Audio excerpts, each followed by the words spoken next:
Tercera llamada, comenzamos. Los marcianos llegaron ya y llegaron bailando cha-cha-cha. Quédate, aquí empieza Un Gallo para Asclepio, el podcast de filosofía para paladares diversos, filosofía prolija y al alcance. Un gallo para Asclepio, tu mejor medicina. Hoy, un psiquiatra nos dirá todo lo que hay que saber sobre la mente desde una perspectiva científica, mientras los gallos intentan descifrar qué está diciendo y se meten en problemas. Bienvenidos, bienvenidas y bienvenides a un episodio más de Un Gallo para Asclepio. Hoy con el Dr. César Velázquez, Ay güey mi mente. Bienvenidos a Un Gallo para Asclepio, el podcast de filosofía que busca iluminar las mentes con reflexiones profundas. Soy Arturo Castro y hoy exploraremos los misterios de la mente con un experto en la materia. Pero antes de sumergirnos en este fascinante viaje filosófico, déjenme recordarles que la sabiduría es el alimento del alma. Lo dijo mi mente artificial. Bienvenidos, bienvenidas, bienvenides. Soy Arturo Castro. Muchas gracias, ChatGPT. Papá, ¿qué es la mente? ¿Es un sistema de impulsos o algo tangible? Tranquilo, ¿qué es la mente? ¿Algo real? ¿Qué es lo real? Nada realmente. ¿Qué tal? Yo soy Adrián Ardilla Lara. Bienvenidos una vez más a Un Gallo para Asclepio. La mente, ese inabarcable universo que se despliega entre nosotros. Hoy con nosotros nos vamos a guiar en este viaje introspectivo. Un respetado psiquiatra que nos ayudará a explorar las fronteras entre la filosofía y la mente. ¿Qué secretos guarda nuestra mente? Acompáñenos en esta travesía de reflexión y conocimiento. Bienvenido a un gallinero de ideas. Con nosotros, César Velázquez. La dimensión es desconocida, no mames. Pues, doctor Velázquez, segunda vez que vienes a la mesa con nosotros a platicar. Pues sí, muchas gracias por la invitación. Y pues bueno, creo que hablar de la mente es algo que se necesita, algo que vale la pena hablar para que haya más, de alguna manera, como difusión de los conceptos relacionados con salud mental. Y bueno, apenas hace unos momentitos platicábamos un poco sobre esta parte donde, digamos, en la percepción general no se entiende muy bien qué es la mente, digamos, cuáles son sus alcances. Y bueno, la idea es tratar de definir y discutir un poquito acá como esos términos, ¿no? Pues bienvenido otra vez a Un Gallo para Asclepio. Muchas gracias por haber aceptado. Antes de empezar a dar rienda suelta a este ramillete de virtudes que nos acompaña hoy, no se olvide de suscribirse, comentar, compartir. Estamos en todas las redes sociales como Un Gallo para Asclepio, aún seguimos como Free Games y en su plataforma favorita de podcasting. No se olvide de encontrarnos como Un Gallo para Asclepio, su podcast de confianza número 1 en Filipinas. Muchas gracias, doctor. Yo quisiera preguntarle al doctor al modo de las entrevistas de Jordi Wild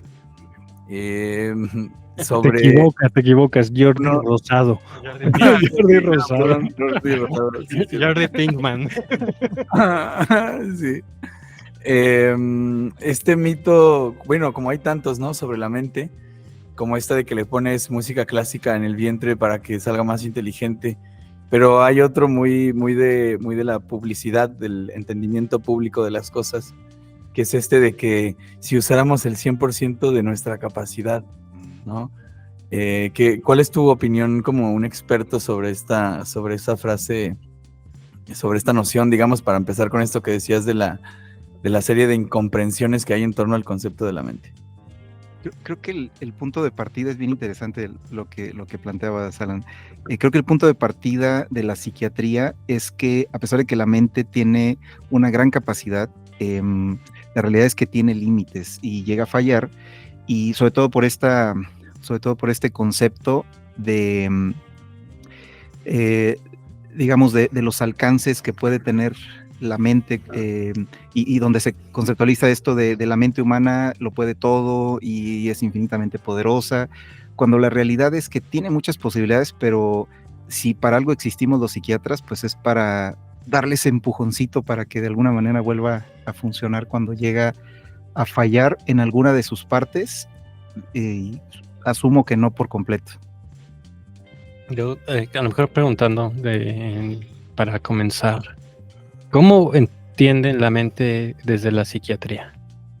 Bien, pues creo que la mente es en gran medida lo que somos, es decir, es aquella estructura, aparato quizá con el cual percibimos el mundo, con el cual sentimos, con el cual interpretamos las cosas que vivenciamos, con el cual podemos resolver conflictos, solucionar problemas, en algún momento llegar a vincularnos con otras personas, aprender.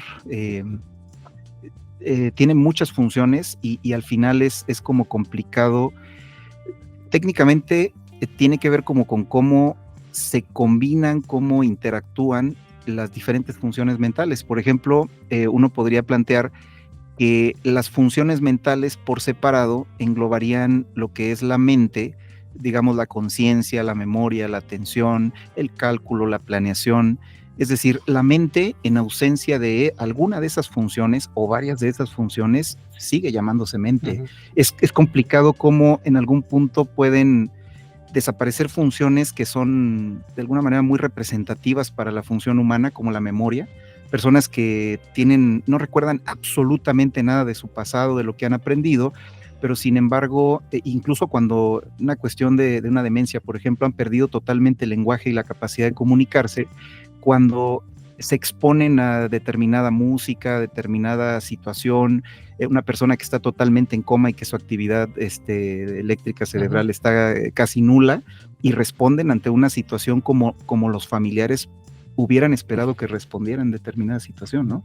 O sea, es complicado entender dónde empieza y dónde termina, pero por definición es el aparato con el cual somos, ¿no?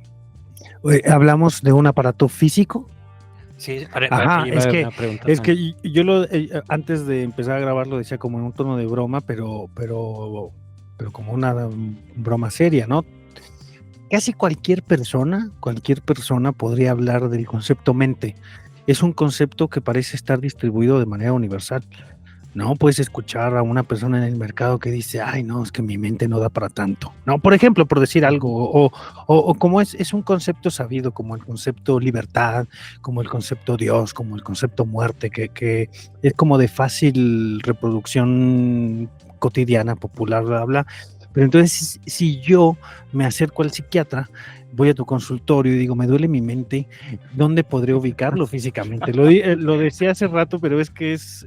Cuando hablamos de la mente como un aparato, como una parte de nosotros, que no es lo mismo decir me duele el pie, me duele el ojo, me duele la nariz, a decir la mente, y sin embargo todos entendemos que la mente es una parte, pero ¿dónde está esa parte? Por supuesto, de hecho creo que no es un escenario común, por supuesto, pero sí frecuentemente. Que alguien pregunta. Y nadie dice me duele la mente, güey. Nadie dice eso, güey. Te refieres a los por eso, ese era el chiste, que no vas al doctor y no dices me duele mi mente. Hay que aclarar, no es un escenario común, pero seguramente da la posibilidad de casos. Como el hombre que confundió a su mujer con un sombrero, ¿no? Por supuesto. La cuestión es que en realidad es el diagnóstico en psiquiatría, y que al final es un poco como el punto de partida para desarrollar algún tipo de tratamiento, algún tipo de intervención. Entonces, cuando hay una premisa de alguna manera, que uno se puede dar muchas interpretaciones, pues uno tiene que investigar, ¿no? A ver, ¿a qué se refiere con que le duele la mente? Y uno empieza a desmenuzar el síntoma hasta encontrar el área donde probablemente, de qué se trata, como lo que se describe, ¿no? Bien. Ya. Justamente me surge esa duda ahorita, que tal vez sería una duda posterior, pero quisiera sacarla ahora. En la cuestión de la psiquiatría y consulta gratis, ¿me puedes firmar esta receta, por favor? ¿Morir todos los días es normal, doctor? No, por ejemplo, en psiquiatría se utiliza más la cuestión de medicamentos para padecimientos psiquiátricos, valga la redundancia. Pero cuando haces el uso de medicamentos, estás medicando al cuerpo para que explote algo mental, o ¿cómo es esta relación cuerpo y ahora que ya lo traemos a colación cuerpo-mente, ¿no? ¿Cómo mantienes eso? O sea, por ejemplo, alguien que tiene una psicosis y que está teniendo un padecimiento de locura, por ejemplo, y lo medican, y medicas el cuerpo para que el cuerpo se relaje, pero sigue teniendo la cuestión psicótica, o qué sucede, o cómo se va relacionando, o realmente la cuestión fisiológica se apaga, o realmente hay una relajación mental en ese momento. O sea, preguntarías como una cosa como el antigripal, ¿no? Como el antigripal te quita el síntoma, Ajá. pero la gripa Ajá. continúa su curso. Sí. Te quita el Ajá. escurrimiento nasal, pero sigue la gripa. Quita los padecimientos ok. y sigue la enfermedad, Ujú. o en este caso. Sobre lo físico y lo no físico cuando hablamos de la mente, porque ese es el problema filosófico. Ajá. Y la Sí. mente es una entidad física y es una entidad diferente del soporte material que da lugar a ella, ¿no? Que sería el cerebro y el sistema nervioso y la chingada, ¿no? El cuerpo en general. Ajá, sí, la cuestión de la percepción. Sí, yo quiero intervenir, pero quiero escuchar lo que tenga que decir César.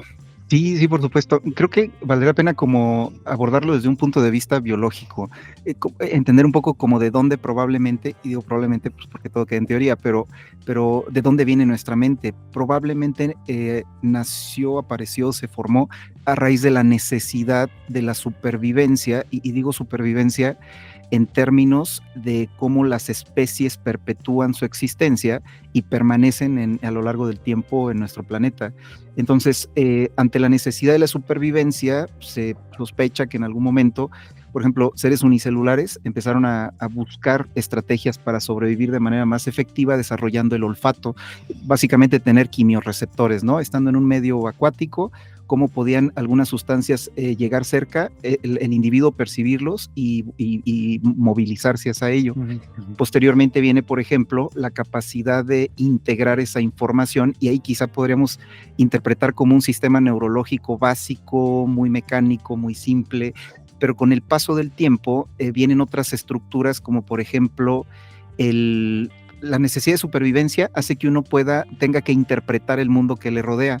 Cuando aparecen a nivel histórico, probablemente no es histórico porque obviamente fue antes de eso, pero a nivel biológico, cuando aparecen estructuras como el ojo claro, es una vanguardia a nivel de la supervivencia. La capacidad de poder visualizar con profundidad el medio que nos rodea les da a los seres vivos una ventaja increíble. Y posteriormente viene, por ejemplo, la habilidad de comunicarse con otros para poder sobrevivir, que en gran medida nos define a la raza humana, ¿no? Claro. Y supongo que también tiene que ver con cómo se desarrollan las estructuras mentales. Un ejemplo es que cuando los bebés están en el vientre de la madre, ¿no? Reciben todo del cordón umbilical por medio de el oxígeno, los nutrientes. La mamá es la que regula la temperatura del bebé con su hipotálamo, una parte del centro del cerebro. Y cuando nace, primero carece de oxígeno al 100%, ¿no? Cuando carece de oxígeno, viene esta necesidad de respirar para solventar esa necesidad, pero luego vienen otro tipo de necesidades. Los bebés teóricamente tienen su mente en blanco, no tienen símbolos, no tienen conceptos, y de alguna manera van vinculándose por medio de la necesidad. Tienen reflejos neurológicos. En algún momento, cuando sienten hambre, lloran como reflejo neurológico, como una respuesta condicionada, y vienen papá y mamá, claro, quien los cuidan sí. Para poder solventar. Resulta que los bebés en ese momento de su vida, al papá. En ese momento de su vida, además, tienen pocas habilidades sensoriales. Por ejemplo, el olfato, el gusto, el tacto. El tacto está muy poco desarrollado, pero la vista está desarrollada. El cristalino solo puede ajustar a unos 30 centímetros, lo que permite un poquito como la parte del amamantamiento, de dar el biberón, o a la hora que se le pone el pañal, que se le cambia, que se arropa, que se... Y ese vínculo, en ese vínculo aparecen, por ejemplo, el tono de voz de papá y mamá, el aroma de papá y mamá, de los abuelos, no sé, y en algún momento el patrón de imagen del rostro humano. Y los seres humanos vamos identificando que vincularnos por medio de las gesticulaciones pues tiene una importancia como relevante, ¿no? A partir de ahí se establecen vínculos con las figuras importantes. Entonces sucede que, si se dan cuenta, la mente es algo que se va estructurando con el paso del tiempo, y que en algún punto puede llegar a fallar. Por ejemplo, en la depresión llega a fallar una estructura particularmente que se llama núcleo accumbens, que si lo revisan es la parte que tiene que ver con la motivación en el cerebro. Y si falla el núcleo accumbens junto con la depresión, la volición, lo que digamos cotidianamente se conoce como voluntad. No se puede desarrollar. O sea, uno no puede desarrollar esa estructura, esa habilidad cognitiva, si no se tiene el respaldo biológico de la motivación. O sea, por eso es que un pequeño empujoncito de un fármaco modifica a nivel de neurotransmisores, a nivel de la capacidad de conducción de las neuronas, o en algún momento hasta de la cantidad de minerales que hay en determinado lugar, y eso modifica el funcionamiento de las estructuras en las que se asienta en gran medida la mente, porque muy complicado, ¿no? Desde el punto de vista, por ejemplo, de la inteligencia artificial, cómo puede un patrón de interpretación replicarse. En algún momento supongo que se espera que se pueda ¿cómo se llama esto? Digitalizar una mente, no lo sé cómo. Una pregunta antes de darle la palabra. ¿Qué es una estructura mental? Bueno, lo mencionas y pones el ejemplo. Como un presupuesto. Ajá. ¿Qué se entiende como una estructura mental? Una estructura mental, ok, no lo tenía muy fresco, pero se refiere, por ejemplo, a las estructuras psicológicas que tienen una función específica, digamos, el ego, el yo y el superyo, ¿no? Ajá. Donde en algún momento se puede definir como características específicas de una estructura, o podríamos plantear el apego como estructura a nivel psicológica que genera la confianza básica para que uno pueda enfrentar el mundo sabiendo que hay un respaldo de tranquilidad y de paz. Ok, ¿no? Vale. Bueno, pues yo quisiera intervenir, regresar un poco, tomando las intervenciones de César que me han iluminado bastante. Sobre todo pues esta parte como científica del cerebro y la mente, regresar un poco a los orígenes, ¿no? Sobre todo por lo primero que dijiste, que era que era lo que nosotros somos. Cuando te preguntamos por la mente, dijiste es lo que nosotros somos.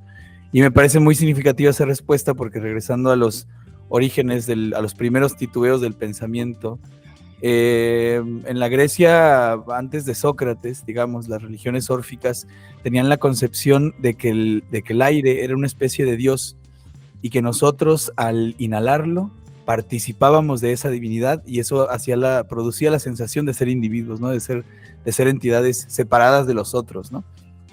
Obviamente no existía la noción de individuo ni de sujeto. De ahí surge la palabra pneuma para describir el alma, que después, digamos, este concepto evolucionará y perdiendo ese carácter como religioso, ¿no? Y secularizadamente pues hablará de la mente, pero no sé qué tanto se pierde, aproximadamente lo mismo, güey. Si quieres, ahorita lo discutimos, pero a lo que voy es, antes de que se hablara de la mente, se hablaba de pneuma y se hablaba de psique, ¿no? De hecho, antes de que se hablara del alma, ya se hablaba de la psique, ¿no? Que es una palabra que comparte la misma característica que pneuma, que es ese viento entre la P y la N, ¿no? Que el principio, la psique estaba relacionada con el viento, con el aire.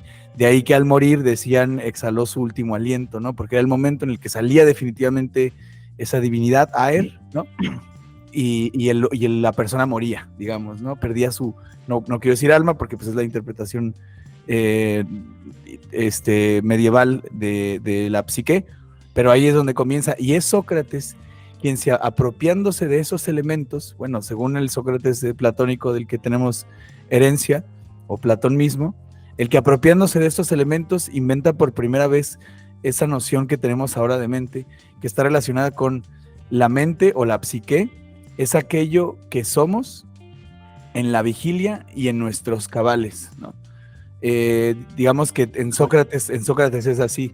En Sócrates el alma es por eso dice, el alma es lo que hay que cuidar, la psique es lo que hay que cuidar, no el cuerpo, no las glorias corporales. O sea, esa apuesta por el alma, por la psique, implica una noción nueva para la cultura griega que heredamos nosotros, que tiene que ver con eso. El alma es lo que yo soy, la mente es lo que yo soy.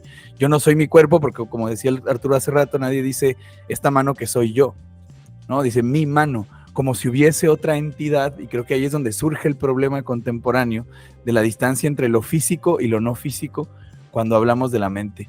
Y creo que, no sé qué tan contemporáneo porque no estoy enteramente actualizado, y con esto quería cerrar, que se habla, por ejemplo, de si la mente es exactamente igual o es exactamente lo mismo que las partes que la componen.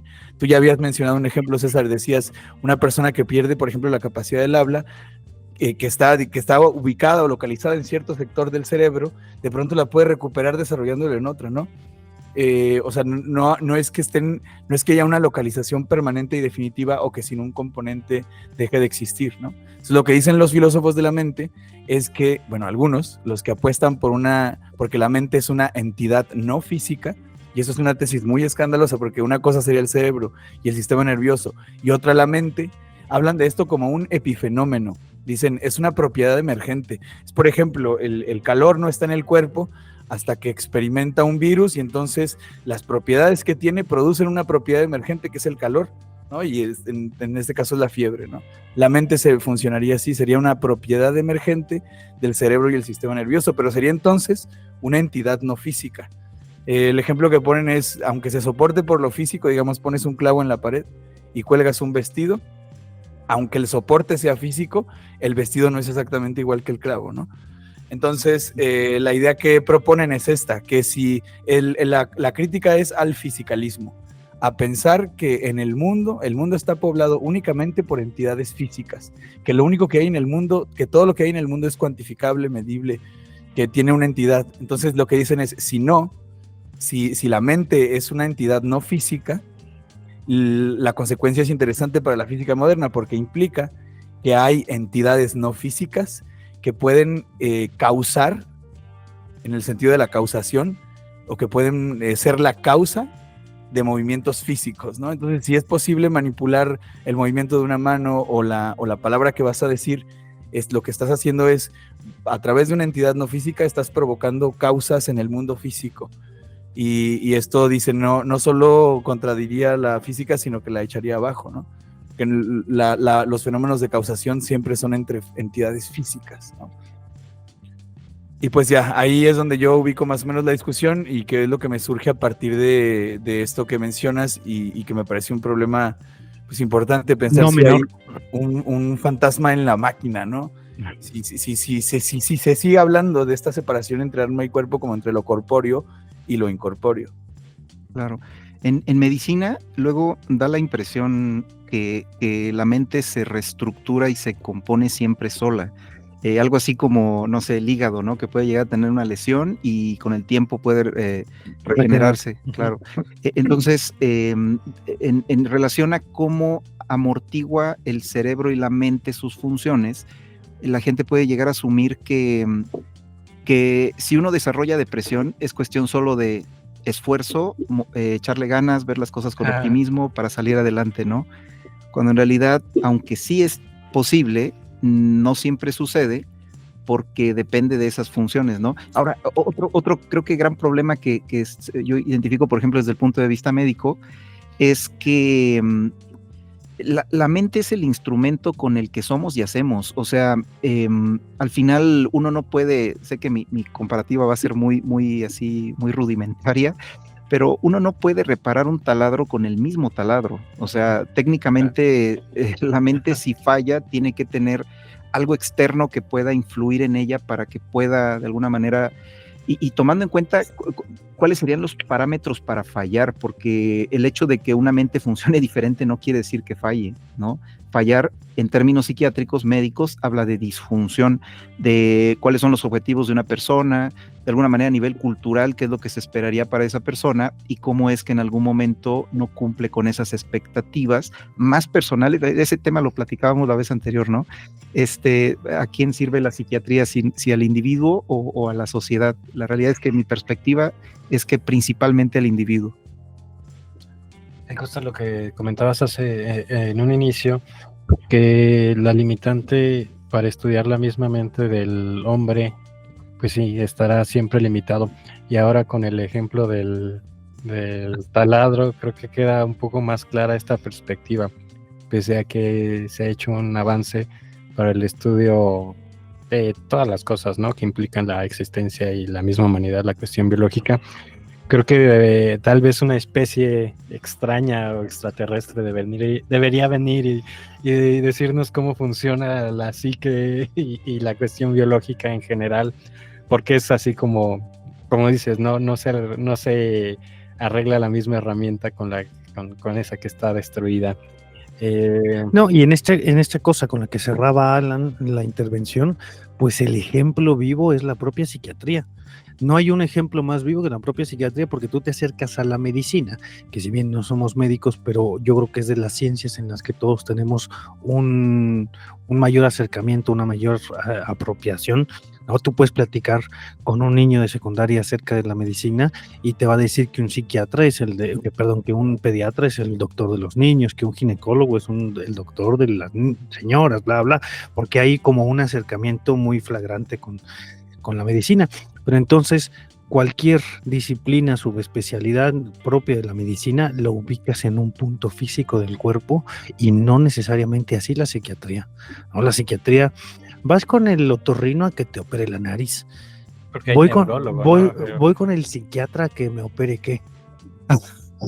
No, bueno, esto del quirúrgico es por comodidad en realidad. O sea, voy con el... Es una visión muy arcaica de los doctores. ¿Tú crees que todos operan o qué? No, por eso que son yo sé. cirujanos. Dice, No, Hipócrates decía que operan. la cirugía era el arte de carniceros, no de médicos. Está bien. No todos Pero son cirujanos, no, lo que digo es que podamos ubicar como en un asunto físico. Ajá. Vas con el neumólogo y se va a limitar al aparato respiratorio y bla, bla, porque, no sé, el psiquiatra. Pero que sin embargo todo culmina en el sufrimiento, en el dolor, ¿no? Por ejemplo, el dolor tiene un aspecto que se puede como un poco más medir a nivel técnico, pero el sufrimiento no.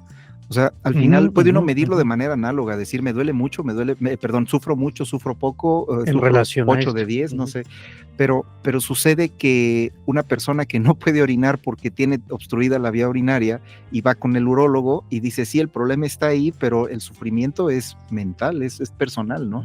No es físico, hablando de la estructura que está fallando.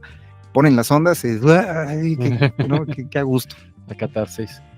Esa es otra paradoja que plantea la mente, ¿no? Que a pesar de que vivimos en un mundo personalísimo, es decir, que todas las experiencias que nos ocurren son propias, y que aunque se pueda más o menos cuantificar, Nietzsche decía que el lenguaje era una traición del carácter individual de los acontecimientos y que habría que meterlos bajo conceptos para podernos dar a entender, y que así es como nace el lenguaje, ¿no? Con la necesidad de explicar que te duele en cierto lado y ser específico con el dolor para que el chamán te pueda cuidar, ¿no? Recetar. Sí, entonces en este caso me parece como pues muy significativo que el que vivamos en un mundo propio, decía, y que al mismo tiempo compartamos mundo. Otro de los problemas clásicos de la filosofía de la mente es el problema de las otras mentes, ¿no? Que dice básicamente esto: yo puedo dar cuenta, tengo un acceso directo a mi mente, digamos, ¿no? A mi estado de ánimo, por ejemplo, a mi estado psíquico, a mi estado de mental. Tengo un acceso privilegiado, no lo conozco por intermediario, sino que yo puedo penetrar en mi interior, pero no puedo penetrar en el interior de los demás. Entonces tengo que asumir que los otros también son humanos, que los otros también tienen mentes. El problema de las otras mentes, lo que dice, es que esa no deja de ser una deducción, pero no tienes ninguna prueba fehaciente de que los otros también tengan una mente, de tal suerte que el resto de los seres humanos podría ser un autómata y es una especie de Truman Show, porque no tienes ninguna prueba de que los demás tengan mente. Solo tienes pruebas físicas de conducta, pero no puedes ver nunca la mente de los otros. Digo, hay filósofos que lo han resuelto de diversas maneras, pero Heidegger, por ejemplo, que es muy, muy transparente en esto, dice, pues es que sí es cierto que todos somos propios, que toda la experiencia es propia, pero es natural a nuestro desarrollo el habitar con otros, ¿no? Entonces eso posibilita la comunicación. En el fondo vivimos en un mundo como personalísimo, pero compartido al mismo tiempo. No sé, creo que me desvié del tema, pero era el que el dolor nos une, el dolor nos vincula, ¿no? Claro. Sí, decías una cosa ahí de la mente, tenemos acceso a la mente, y eso me me hace regresar a un punto inicial que tuvimos, que es, lo dijiste como muy, muy lindo y técnico a la vez, dijiste la mente como un aparato y sus componentes, ¿no? ¿Cuáles son los componentes? Porque ahora dice Alan que nosotros tenemos acceso a este aparato, pero realmente nosotros que tenemos una mente que es un aparato que lleva componentes, ¿tenemos acceso a todos los componentes de este aparato? Está como con una pregunta genuina. ¿Yo puedo tener acceso a todos los componentes que componen mi aparato llamado mente? No, son solo aproximaciones. Ok. Sí, Sí, porque pensaba yo en, perdón, no sé cuáles sean estos componentes específicos, pero pensaba en que yo vi que no había como programas de divulgación acerca de la mente en los que se tomaran con seriedad el hablar de la mente. Pero ahora que lo pienso, hablan de pendejadas que parecen bulos, pero que de manera tangencial yo podría intuir que son componentes de la mente, pero que aún así no se abordan. No estoy diciendo que lo hacen bien, porque entonces hablan del sueño, pero entonces hablan de la vigilia, pero también hablan de la memoria, pero también hablan de muchas cosas que ahora puedo decir, ¿qué tal? Que esos son los componentes, ¿no? El sueño es un componente de la mente. Decían, leía por ahí que es una pendejada esto que creemos de que aprendes cuando lees y que te pones el audiolibro y no sé, y que no, que esto es, no aprendes, se hace su chamba que le toca hacer y no es la chamba de aprender, no es la chamba de poner atención. Entonces, ahora preguntaba, ¿tenemos acceso, como dice Alan, a todos nuestros componentes? Porque yo sospecho. Hay un proceso de eso último que mencionaste, Arturo, hay un proceso de impregnarse de la información, ¿no? Donde si uno está familiarizado, por lo menos haber escuchado un término, es más fácil aprendérselo, eso es cierto, pero aprender solo por escuchar estando dormido, eso no tiene ningún sentido, ¿no? Ahora, los componentes, hasta donde yo lo entiendo, tienen como categorías. Hay componentes que son muy básicos para que la mente funcione, como por ejemplo el estado de vigilia. Si uno no tiene un estado de vigilia, de que el cerebro esté encendido como tal, el sistema reticular activador ascendente es algo así como el sistema de encendido apagado del cerebro. No es tan sencillo como un switch, es más o menos como un sistema de 4 dimmers, ¿no? De estos como potenciadores les llaman.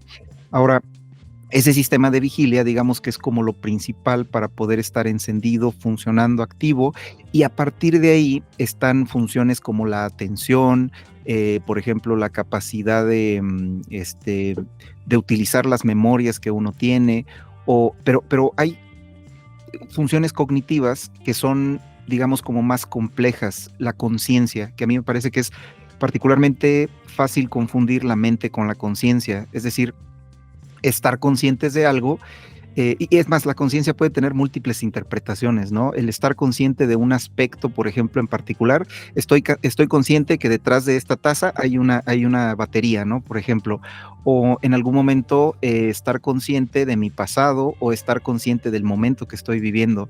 Entonces puede tener como múltiples aristas una misma función mental, pero la conciencia no se puede llevar a cabo si no hay un nivel de atención. Vamos imaginándonos que hay una habitación, que estamos en una habitación oscura y que tenemos una lámpara, por ejemplo, con la que podemos iluminar determinado objeto que esté en la habitación o determinado lugar, ¿no?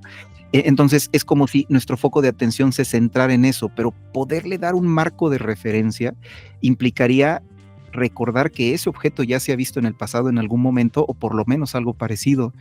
Y luego están cuestiones como las estructuras de personalidad. Por ejemplo, los autoconceptos es todo aquello que vamos aprendiendo desde pequeños, desde que nacemos hasta el momento en el que estamos viviendo. Por ejemplo, si una persona llega aquí al estudio, ¿no? Y nos dice, oigan, fíjense que acabo de ver en las noticias que viene un tornado a Querétaro. Uno diría, oye, pero ¿cómo es eso, no? Pues es difícil, que un huracán llegue a Querétaro porque al final pues no estamos en las condiciones geográficas para que eso suceda, ¿no? Pero alguien podría, y de alguna manera, discutiríamos mucho la veracidad de esa información, pero hay cosas que hemos ido aprendiendo con el tiempo y que son parte de las estructuras de la mente. Por ejemplo, el que alguien llegue y diga, oigan, fíjense que tembló en Ciudad de México, ¿no? Hubo un sismo, y uno puede asumir que eso fue verdad porque uno tiene el concepto de, bueno, en la Ciudad de México se sienten los sismos, ¿no? Porque hoy tembló también. Porque uno no, de alguna manera no cuestiona la veracidad de esa información porque coincide con los sistemas de creencias, pero si se dan cuenta, la conciencia y los sistemas de creencias no se asientan en un lugar particular del cerebro. Son esos. Y hay lugares, por ejemplo, lo que decía Alan, el lenguaje, por ejemplo, la capacidad de expresar el lenguaje o la capacidad de entender el lenguaje están en el área de Broca y de Wernicke, bien específicos, aunque tienen variantes, pero son de alguna manera estructuras muy localizadas, y hay otras que no tienen una localización. Hay áreas del cerebro que se consideran áreas de integración multifocal, donde hay procesamiento de información por millones, y o sea, es muy impresionante a nivel de las neurociencias cómo funcionan esas áreas. La corteza dorsolateral, por ejemplo, que es la que tiene todos los procesos de pensamiento, integración de información, pero sin su procesador, sin el filtro de información, perdón, que es el tálamo que está en el centro del cerebro, pues la corteza dorsolateral no sería nada. Tengo una bueno, están saliendo muchas preguntas. Glándula pineal. Glándula pineal. Entonces, todo gracias a la glándula pineal. No, la clásica pregunta que existe y que a lo mejor va emparejada a la cuestión religiosa, filosófica, teológica, lo que quieras. En este caso, la mente, como la podríamos entender ahora, incluso como la psique o como el ánima o esta cuestión de la voluntad, que viene desde Aristóteles, ¿no? Decía, ¿qué es lo que nos mueve? Pues la voluntad, él mismo desea. Esta cuestión de la mente y que hablan de los componentes, ¿tendríamos entonces que la mente está compuesta o es una y más bien tiene algunas facultades como muy de manera paralela, la facultad racional, la facultad del deseo, la facultad de imaginativa, por ejemplo, que más que dividirla en esta cuestión o tratar de evitar esta cuestión de componentes, de ver a la mente como algo compuesto, sino algo como que goza de todas estas facultades que dentro del cuerpo va a ir desarrollando. No sé, y sobre todo por esta concepción muy cartesiana que creo que estamos dejando de lado. La puso Alan hace rato. No, él estaba hablando de otro, no hablaba no, yo me quedé en Sócrates, fue tras bambalinas. Sí, por ejemplo, Descartes hacía esta división completa de res extensas y de res cogitans, y pese que a la psique, al alma, a la mente, la ubica en el cerebro, de todos modos existe algo que está fuera de los componentes físicos, y es lo que podríamos decir que es el alma humana, la psique, la mente, el ánima, y que incluso esto es lo característico, y creo que por eso mismo no ha dejado de, no deja de ser no lo dejan de lado en algunas tradiciones todavía actuales, por el hecho de que hay una diferenciación y una ruptura completa que no la ubica propiamente en el cuerpo, no lo ubicaría propiamente en el cerebro, sino que está en otra cosa, ¿no? O sea, puede que sea la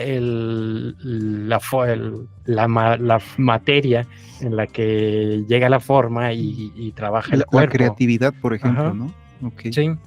Es que creo que el problema radica en que desde el punto de vista de que somos observadores, bueno, por lo menos como individuo yo así me considero, creo que tendemos como a analizar lo que percibimos, lo que experienciamos, la información, y en algún momento tratamos como de sistematizarla. Al final creo que nuestra mente se fundamenta en símbolos, o sea, cómo vamos introyectando la información y cómo vamos acomodándola conforme vamos experienciando situaciones. Entonces, es un sistema categórico. Al final ha habido muchísimos intentos a lo largo de la historia para discriminar para diferenciar más bien, cuáles son las funciones mentales que componen a una mente humana, ¿no?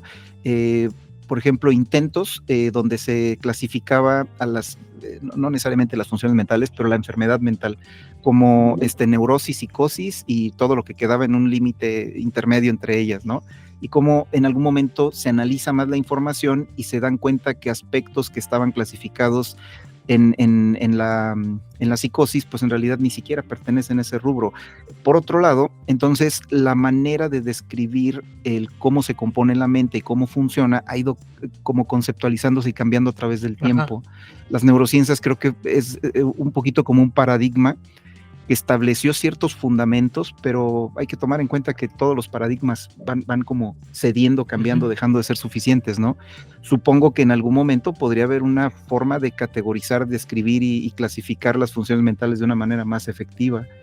Y aspectos que no están de alguna manera como fundamentados en lo físico, como este ejemplo que ponías, a mí se me vino a la mente la creatividad, ¿no? Una función que aparece a raíz de otras funciones mentales y que se puede manifestar en algo físico, tangible, de alguna manera observable, o la metacognición, o sea, estar consciente de tu propia conciencia. ¿Cómo es que cómo una función mental se puede basar en otras funciones mentales y no en un aspecto físico, ¿no? Que al final el sustento físico tiene que estar, sino cómo se procesa la información. Había como la gente que sueña y sabe que dentro del sueño que es un sueño.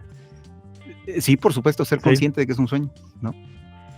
Había No conozco a nadie. un experimento que estaban haciendo hace unos años. Yo vi una conferencia, se las mandé, seguramente no la vieron y me ignoraron completamente, pero bueno, eso es chido. ¿Es correcto?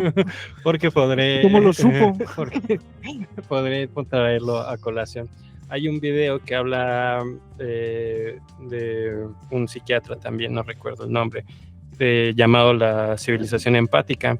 Estaban haciendo unos experimentos y tenían a un changuito con electrodos en la cabeza. Estaban viendo los funcionamientos a partir de... La época gloriosa de la psiquiatría. De cómo abrían, cómo pelaba algo, no sé.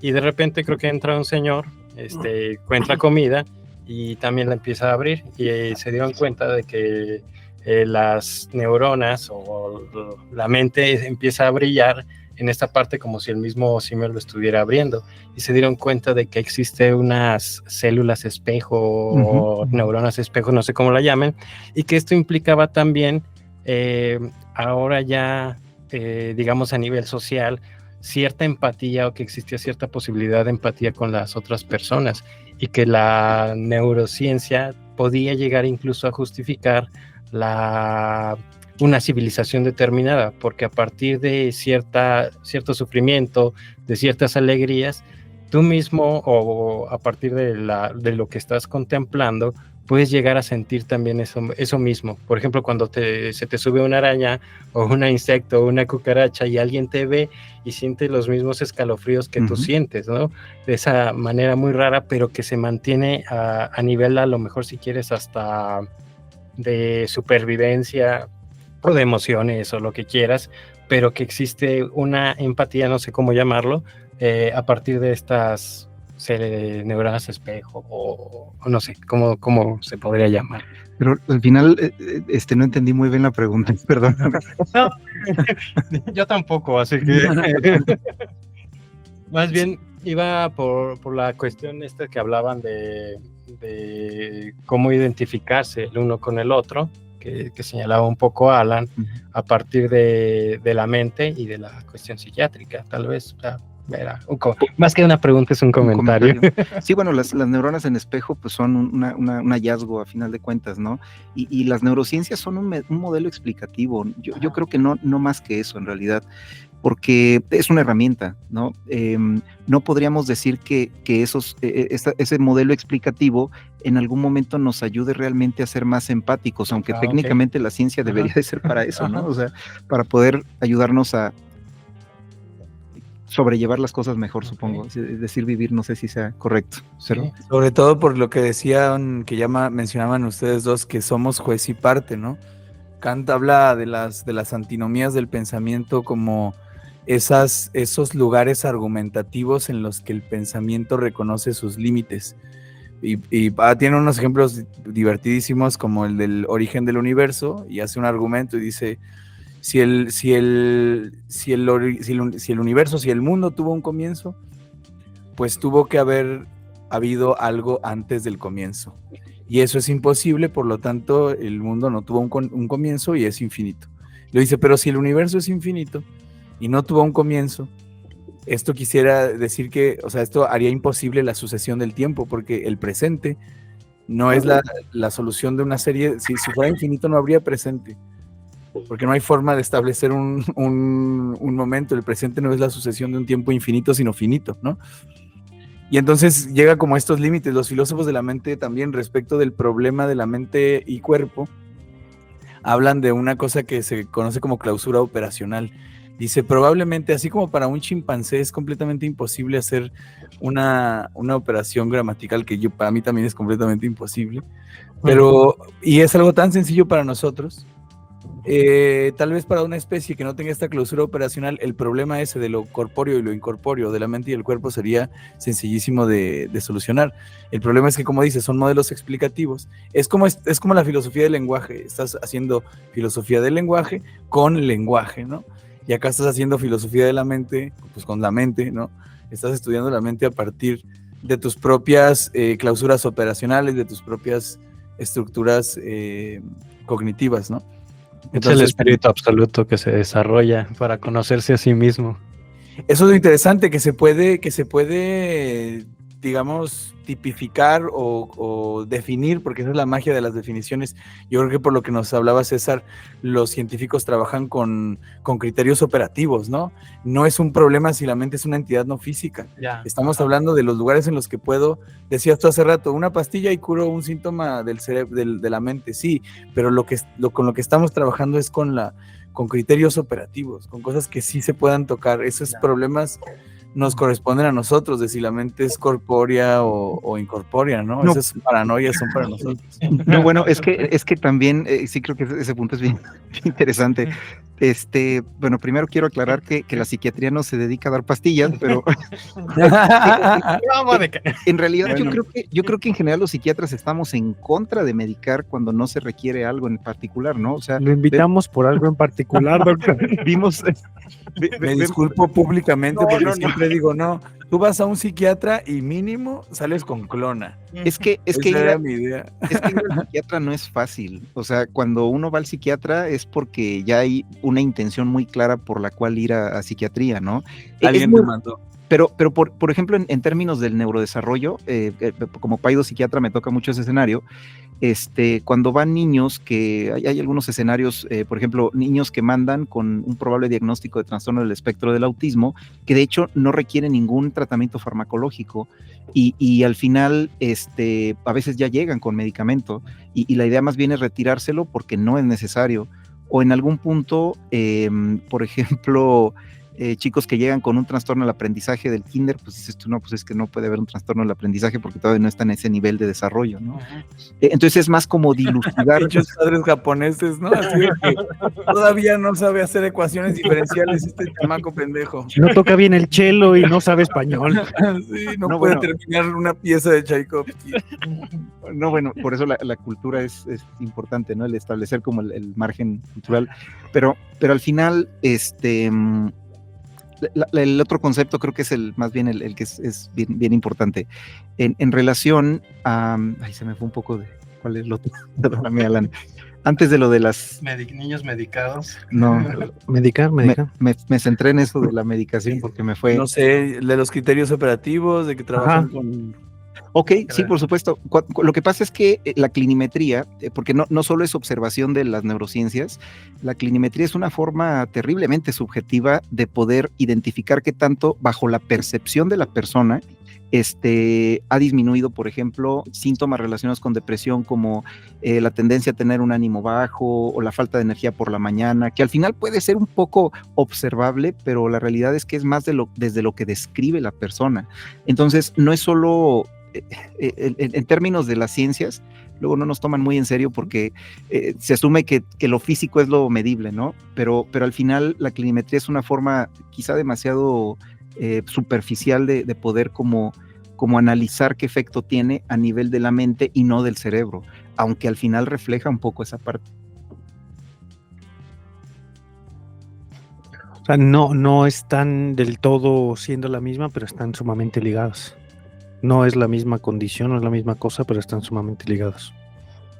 ¿Cuál es el debate que tienen actualmente en psiquiatría a nivel general? ¿Cuál es el paradigma actual? Digo, es una pregunta muy, muy sincera porque pues, yo desconozco.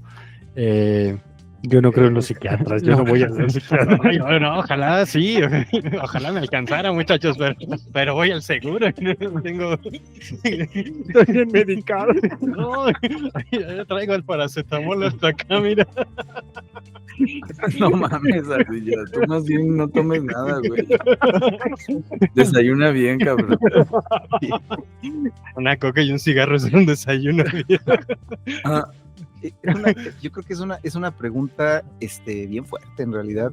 El paradigma actual general, yo diría que es una visión categórica de cómo se diagnostican y cómo se visualizan las situaciones en salud mental. Es decir, el paradigma tristemente en general es que una persona llega con una queja y en algún momento se dice, tiene una tribuna libre, por ejemplo, ¿no? Se expresa todo lo que se tiene que expresar, se analiza la información y en algún momento se categoriza dependiendo, por ejemplo, los criterios diagnósticos y estadísticos para investigación son como muy usados para diagnosticar. Entonces, una persona que cumple ciertas características puede entrar dentro del rubro de un trastorno de personalidad, pero yo diría que el paradigma que tenemos los psiquiatras es un poco diferente, aborda un aspecto lineal de la persona que abarca desde lo que podemos entender de su nacimiento hasta el momento en el que están viviendo, ¿no? Al final sigue siendo una perspectiva, una forma de alguna manera como categórica, pero es una forma por lo menos más como integrada de cómo la persona se va desarrollando. Tiene sus fallas, por supuesto, y creo que el problema con los paradigmas es que no los, o sea, como que lo que viene, pues no hay forma de preverlo, Sí. ¿no? Bueno, supongo, ¿no? Sí. No sé. Yo pienso en una cosa que dijiste hace rato, que era la de que decías cuando falla la mente, y luego decías, no, bueno, no toda función distinta es un fallo. Y en este concepto tan extendido, por lo menos en redes sociales o en el discurso público del habla, de las neurodivergencias, ¿no? Que según tengo entendido es la nueva, antes decíamos enfermedades mentales, y dijimos, no, enfermedades no, son padecimientos, ¿no? No es una mente enferma, y dijimos, no, padecimientos no, ahora son neurodivergencias, que es como, es el nuevo personas con capacidades diferentes, ¿no? Y pensaba, digamos, en el futuro de esta noción y me retrotraía a que implica una determinada metafísica. Esto lo discutimos en el capítulo de la metafísica, ¿no? La ciencia no es una metafísica, pero está sentada sobre la base de una determinada concepción de mundo, ¿no? Cambiarle la enfermedad a padecimiento y el padecimiento a divergencia implica una especie de apertura en la forma de concebir y de esta delimitación entre los locos y los cuerdos, ¿no? Los DSM-5, estos manuales de psiquiatría, pues ya sabemos toda la historia que contenían a las elecciones sexuales como desviaciones, ¿no? Como trastornos. Y pienso en este concepto de neurodivergencia y digo, ahora lo que se va a problematizar es que más bien no hay una hegemonía, porque ¿quién de nosotros puede no caber en ese espectro de neurodivergencia, ¿no? Si se amplía, por supuesto. Me parece que ahora está restringido a lo que antes llamábamos padecimientos mentales. Pero luego vamos a decir, es que no hay dos mentes iguales, ¿no?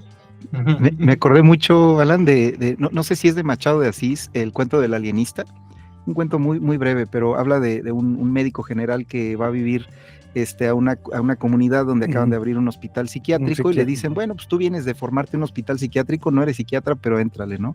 Y al final termina todo el pueblo, gradualmente va metiendo personas conforme van teniendo ahí una situación peculiar al psiquiátrico y llega un punto donde solo hay dos personas, él y el representante del pueblo que están fuera del psiquiátrico, ¿no? Y en algún punto toman la decisión de voltear la situación y probablemente son ellos los que están dentro, ¿no? Sí, hay una autora que se llama Hans Hermsen, que hace una homologación entre dos conceptos que a mí francamente me parece, no sé, exagerada, pero es muy interesante su planteamiento. Ella habla sobre la melancolía y dice que la relación entre la melancolía y la depresión es nominal, que básicamente son la misma cosa nombrada de diferente manera. y habla un poco de la historia de la melancolía, ¿no? Y porque Aristóteles decía, los espíritus melancólicos son los que mejor producen obras, y esta relación entre la creatividad y la melancolía. Pero a la hora de traerlo a la época contemporánea, pues además de denunciar lo que todos ya saben, que son tiempos más propicios todavía para la depresión, no es que solamente se esté visibilizando más, sino que la estamos produciendo a gran escala. Pero decía, esto implica también una forma de concebirla, ¿no? Si se concibe como una enfermedad, si se concibe como un padecimiento, entiendo que el tipo de depresión que tú tratas tiene que ver ya con estos componentes fallando y con el requerimiento de una intervención, pero el propio concepto de la salud mental, que ahora que fue la FIL de Coahuila del año pasado, el tema era la salud mental, y yo dije, no mames, para escribir necesitas estar un poco chiflado, ¿no? Hay que hacer una apología de la enfermedad mental si somos artistas, ¿no? Claro.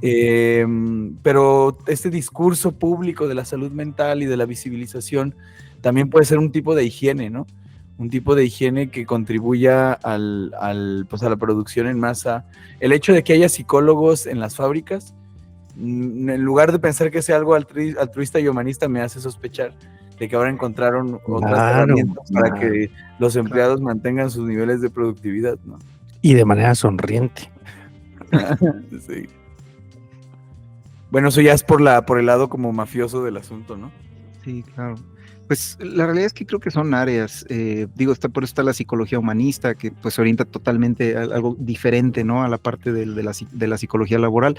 Yo no soy psicólogo, obviamente, y no conozco mucho de esa parte, o lo conozco de manera muy superficial, pero yo creo que esa parte de cómo es que la descripción categórica se convierte en descripción fenomenológica y luego eventualmente en psicopatología, hace que el término melancolía, por ejemplo, vaya cambiando de como su uso, su aplicación. Actualmente la melancolía obviamente tiene un contexto histórico muy complejo, muy amplio, pero actualmente se concibe como un especificador del grado de depresión o del tipo de depresión. Entonces está la depresión melancólica, que de hecho puede responder a determinadas intervenciones específicas. Por ejemplo, la activación conductual, el buscar actividades recreativas, puede en depresiones que tienen características quizá de severidad, por ejemplo, leves o moderadas, y funcionar muy bien, pero en una depresión melancólica difícilmente la activación conductual puede ser una herramienta cuando uno va saliendo de la condición, pero cuando uno está francamente deprimido es muy complicado que... O sea, ¿la melancolía es un atenuante?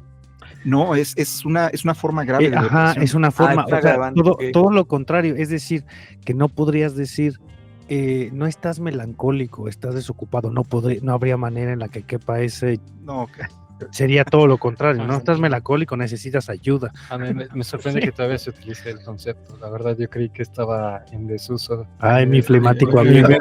¿Cómo se llama tu padrino, Arturo? Mi flemático amigo. Sí, con estas cosas que soy flemática, se la chingada. Sí, la bilis negra, ¿no? Melancolos. Una cuestión fisiológica. Actualmente el término legal generalizado para enfermedad mental es enajenación. O sea, depresión, ansiedad, esquizofrenia, trastorno bipolar, autismo, déficit de atención, enajenación mental. La voy a trabajar. Hoy más que nunca le podríamos bien decir alienista a un psiquiatra. Hoy más que nunca. Pues sí, el enajenado es el alienado.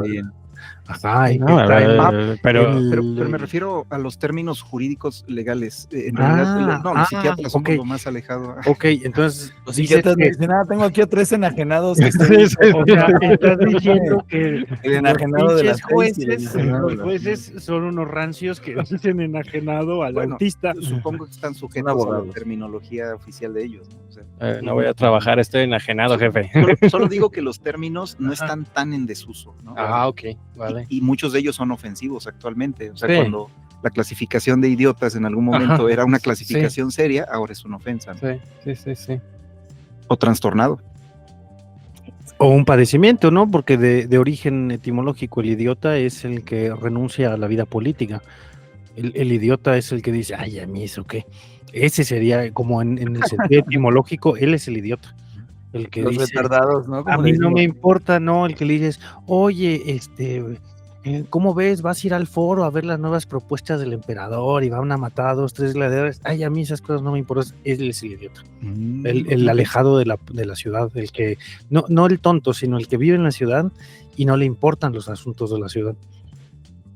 No es un término clínico médico. Bueno, es teóricamente, desde el punto de vista del desarrollo, siempre se ha conceptualizado que el involucrarse en aspectos políticos, sociales, es obligado para todos. O sea, claro, persona que no se involucra es una persona que no tiene un nivel de desarrollo completo. Ajá. no es funcional. Sí, de hecho, por ejemplo, jurídicamente pierden los derechos políticos las personas que están en un hospital psiquiátrico, ¿no? Hasta cierto punto. Claro. Y es cuando quedas... Y en menor grado, pero también pierde derechos políticos, el preso. Ujú. Y también el niño que está en la escuela no tiene derechos políticos.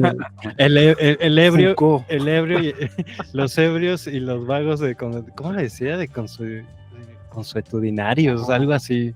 O sea, ya tienen algún padecimiento. La gente que va cada 8 días a la CDC, adiós derechos políticos. Ahí me quitaron No manches.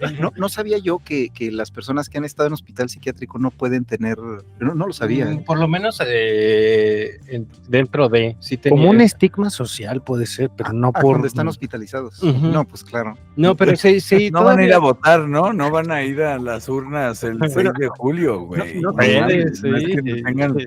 se da por sentado que no van a ir, güey. Bueno, Pero no está limitado. Se supone que el criterio principal para estar en un hospital psiquiátrico, que no es un manicomio, Ajá. obviamente, es no tener una capacidad adecuada de juicio y no necesariamente una capacidad completa de juicio, Sí, ¿no? por lo mismo, sí. Entonces, pues sí, supongo que no podrían como tener una responsabilidad muy amplia en ese sentido, ¿no? Ujú. Pero tiene como muchas aristas. Por ejemplo, en términos de la responsabilidad legal, una persona que tiene una condición mental y que debido a esa condición comete un delito, es un atenuante. Ah, ok. Pero si Ujú. eso vuelve a suceder, es un agravante. Ujú. O sea, porque la condición ya se conoce, porque la persona estuvo bien y fue responsable de mantener su estabilidad, Ujú. como con el consumo de drogas, por Ujú. ejemplo.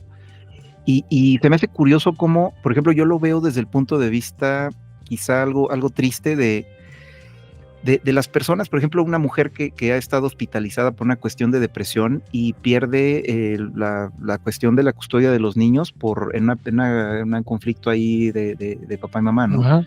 Entonces, ¿cómo es que a nivel social el estar en hospital psiquiátrico y es casi, cada vez menos, pero se sabía como garantía de no es capaz de criar a los hijos, Ajá. ¿no? Cuando, creo que es bueno que ese tema ha ido cambiando y actualmente, pues, no necesariamente es un criterio que los jueces usen para... Creo que en el estado donde usted trabaja, doctor, sí es un criterio. La realidad es que sí podría serlo, pero bueno, yo me doy cuenta desde la práctica que no siempre sucede. O sea, supongo que hay gente que ha hecho algunos por ahí cambios, algunas...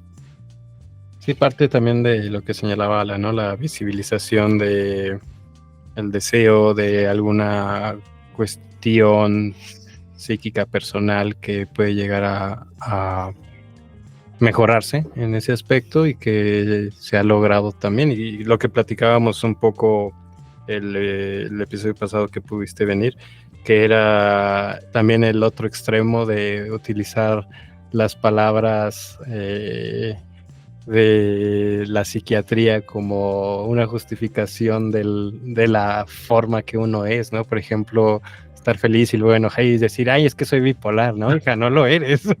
Claro. O estas cosas, ¿no? De como señalabas, lo del niño que llega ya medicado y que pues ni siquiera lo necesita cuando tiene 4 o 5 años. Sí, de ese episodio que, bueno, hace un año estuvo con nosotros aquí en temporada 2, en Caldo de Pollo para el Alma, un episodio donde intentamos acercar la filosofía a la salud. Ocurrió esto como en las redes sociales de cuál ha sido tu momento más esquizofrénico. Ajá. No, yo en mi momento más esquizofrénico y nada, es gente ebria, Por supuesto, es llorando. Mi momento más esquizofrénico que me la casa. Ajá, que el meme que dice, mi momento más esquizofrénico, me comí 5 hamburguesas del McDonald's. Así dices, Pero Tenías creo que hambre. me parece que es relevante este fenómeno, Claro. porque así como, bueno, yo siempre pongo el ejemplo que ya soy de otra generación que los chavos de ahora, ya puedo Sí lo decir eres. estas cosas. En mi época, en la prepa, cuando te preguntabas te preguntaban tú qué eres, es decir, con qué te identificas. Eso tiene que también que ver con en el fondo con esto socrático de lo que yo soy es el estado de mi psique. Pues nos respondíamos con música, ¿no? Música y estilos de vida. Soy punk, soy rockero, soy tal. Hoy se responde a la pregunta por la identidad eh, con la identidad de género, la identidad sexual, las preferencias, las inclinaciones, pero también con el estado mental, ¿no? O sea, en esta serie de adjetivos que ahora están, bueno, tienen un rato ahí volando, ¿no? Las personas se identifican a sí mismas con ciertos padecimientos, como lo decía Arturo, ¿no? Yo soy neurodivergente y soy soltero, ¿cómo se dice? Polígamo. Melancólico. Melancólico. Melancólico. Sí, que de algún modo sigue siendo relevante, porque es lo que preguntaba también tras bambalinas, ¿no? ¿Qué nos compete a nosotros de la mente? O sea, ¿en qué medida es relevante? Por ejemplo, en el caso de la salud mental, que está tan visibilizada ahora, pues cada vez más gente va al psicólogo, cada vez más nos preocupamos de la mente. Digamos que se está visibilizando eso que ya mencionamos en un principio, que la mente es lo que nosotros somos, en el fondo, ¿no? Que tampoco, también sería como caricaturizarlo, decir que simplemente son procesos. No hemos hablado de las emociones, por ejemplo, ¿no? No solamente son procesos racionales, sino nuestra vida constantemente es esa experiencia mental, ¿no? Sí, mira, ahora que traes aquí al terreno las emociones, pues así como tú me quedé muy flechado con el asunto inicial, que fue la mente es un aparato y tiene componentes, y pareciera que estos desdoblamientos donde podemos incluir que tienen cabida dentro de la mente, tenemos la memoria, el sueño, el lenguaje, la voluntad, ahora aparecen las emociones, ¿no? Como uno más que se suma, que parecen tan disímiles, pero no sé si voy como hilando más o menos el caminito, no sé si va por ahí. Mi pregunta sería si las emociones son necesariamente experiencias mentales, sino más bien la vida psíquica tendría que ampliarse a, no sé, o sea, claro que no podría haber emociones sin mente, ¿no? O a lo mejor tú como buen estoico podría hacer la pregunta puesta a la inversa, ¿no? Cabe la posibilidad que una emoción no sea solamente una condición psíquica, sino algo físico. No, porque incluso a nivel de sensación requeriría de la mente, ¿no? O sea, la emoción tiene componentes culturales, sin duda alguna, ¿no? Ajá. O sea, la melancolía es una palabra, digamos que la palabra refleja, pero también produce un estado de ánimo. Sí, amor, ira, la cólera de Aquiles, claro. Digo, son fenómenos prelingüísticos, existen antes de ser nombrados, ¿no? Pero sí hay otras experiencias sensitivas, emocionales, como la saudade portuguesa, ¿no? Que Ajá, es sí. una melancolía de lo que nunca fue y tal. Pues eso es una emoción culturalmente localizada, ¿no?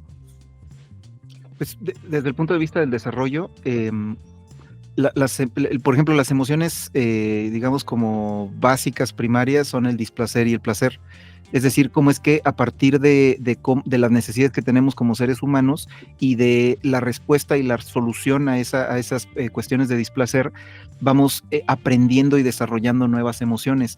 Pero por otro lado, desde un punto de vista evolutivo, digamos que la evolución no tiene vuelta atrás. O sea, una función que, no sé, un felino que corre a, no sé, 60 kilómetros por hora, difícilmente puede desarrollar la habilidad de, no sé, nadar a expensas de esa velocidad que desarrolló.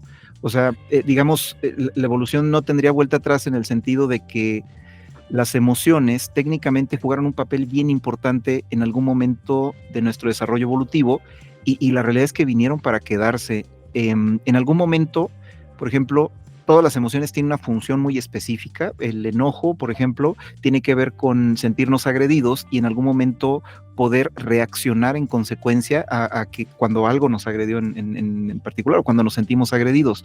O, por ejemplo, la culpa, ¿no? Poder resarcir el daño cuando nos sentimos culpables de algo, o en algún momento actuar en consecuencia y prometer no volver a hacerlo cuando uno acepta que hizo daño.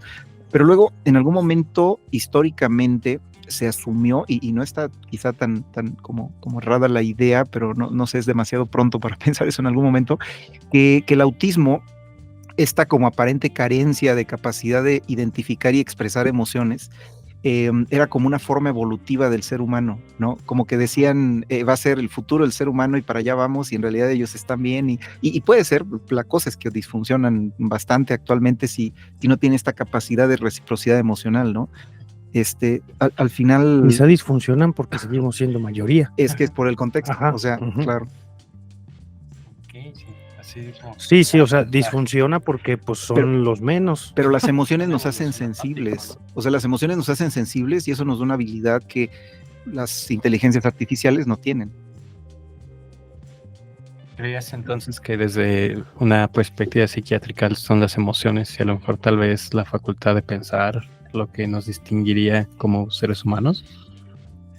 Y no lo sé en realidad, como a mí me toca atender solo seres humanos, Okay, sí. es lo que tengo a la mano. Bien ahí.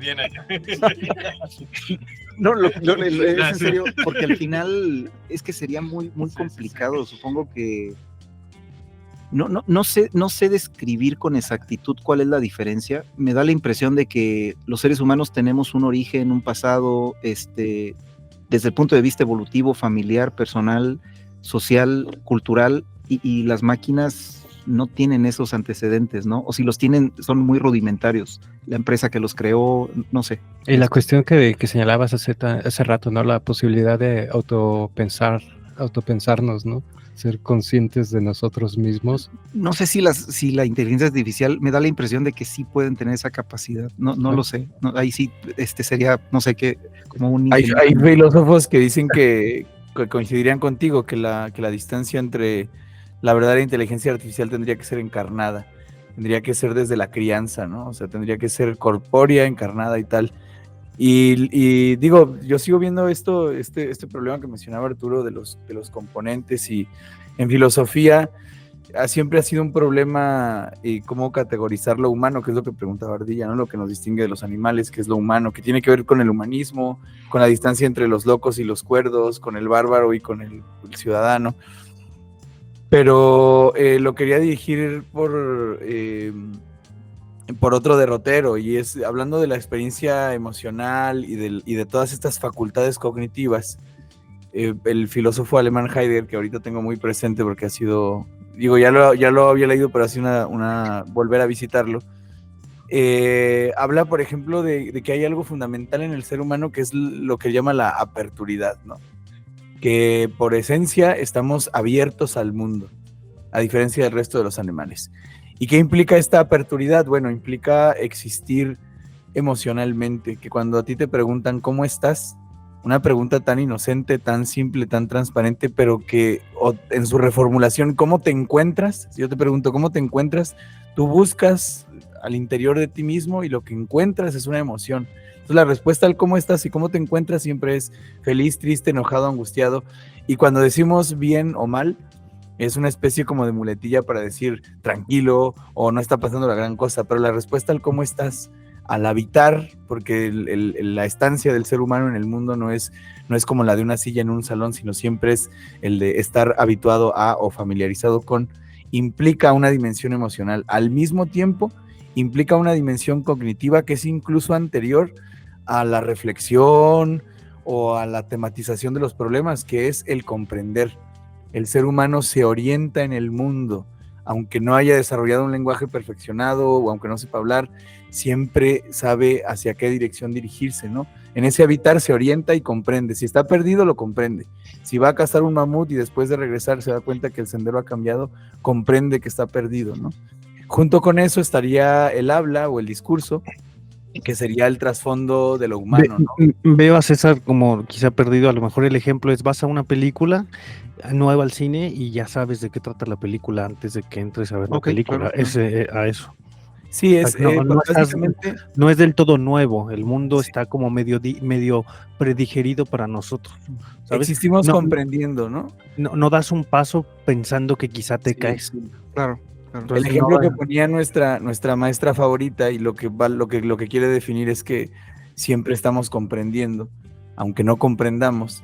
Es que cuando te pasan un examen para el que no estudiaste, a lo mejor no comprendes las preguntas del examen, pero sí entiendes que no comprendes, no entiendes. Sí, que siempre valorizas el lenguaje y cuando dices estoy en relación contigo, estás relacionado con una persona en un restaurante en el momento en el que no te sientas con ellos y no platicas con ellos y no los pelas a ellos, estás relacionándote con ellos en ese hábitat en el que te encuentras. No lo sé, quizá no es como el tema realmente, porque la idea no sé si es explorar específicamente la mente humana, pero quizás si exploramos un poquito como otro tipo de mentes, podríamos como interpretar algunas situaciones, ¿no? Por ejemplo, hablando de las funciones mentales superiores, uno asume que el ser humano es así como la punta del iceberg de la evolución, ¿no? Decimos, somos la especie dominante, por lo menos en términos de tecnología en el planeta, ¿no? Cuando la realidad es que en términos de biomasa, pues no somos ni cerca de ser la especie más dominante, ¿no? Pero por otro lado está la cuestión de una función mental superior, que no es cualquier cosa, es la capacidad de inhibición. Hay aves que está bien identificado que tienen una capacidad inhibitoria mucho más eficaz que los seres humanos. Hay otros homínidos que tienen una capacidad empática mucho más marcada que los seres humanos. Entonces yo me preguntaría si la humanidad depende de la empatía, por ejemplo. ¿Ellos son más humanos que nosotros? O sea, yo creo que lo que define al ser humano, creo que tiene que ver con nuestra especie, es decir, cómo desarrollamos empatía por otros que se parecen a nosotros, pares, y en algún momento cómo esa empatía, esa capacidad como de reflejarnos en los demás, se extiende a otras especies, como no sé, la mascotita que tenemos en casa, ¿no? O en algún momento, pues sentir empatía en cualquier contexto por el sufrimiento animal, ¿no? No lo sé, por eso esa definición que describía Alan me parece muy, muy acertada, pero asumiendo que la mente humana es como la mente, ¿no? Sí, obviamente es una especie de antropocentrismo en el fondo, y me parece muy interesante la cuestión que planteas de que no necesariamente somos la especie más evolucionada, porque eso solo tiene sentido para nosotros. Hablar de más y de menos solo tiene sentido para el humano, ¿no? Hay una... Sí. No, que César usaba la palabra, justo puse muchísima atención a lo que dices, es que interpretamos. A la hora de decir es que el otro tiene más que nosotros porque tiene más empatía, es una interpretación. Decir que en términos de biomasa es bla bla, lo que hacemos es que la frontera está desdibujada y que solo se posibilita a partir de la interpretación.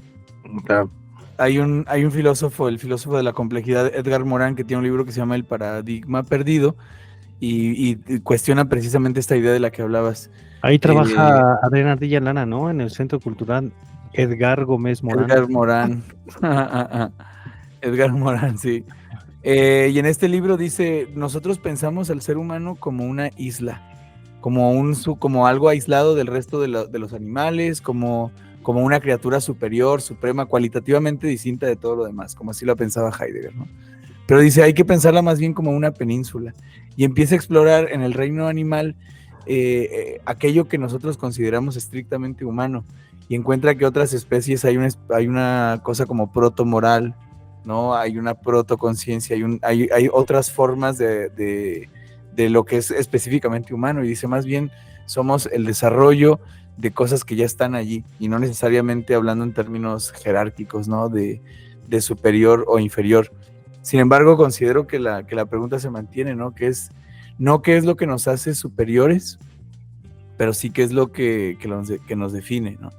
Y seguramente la respuesta tiene que ver con la particularidad de eso que hemos explorado el día de hoy como la mente, ¿no? Todo eso, o sea, por ejemplo, yo pensaba jocosamente, la verdad, y nadie le da risa, pero aunque los otros animales tengan mayores sistemas de radar, mayor visión, mayor capacidad de procesamiento incluso, solo nosotros nos hacemos estas preguntas, ¿no? Solo nosotros nos preguntamos por el ser y por la mente, y entramos en estas reflexiones paranoicas.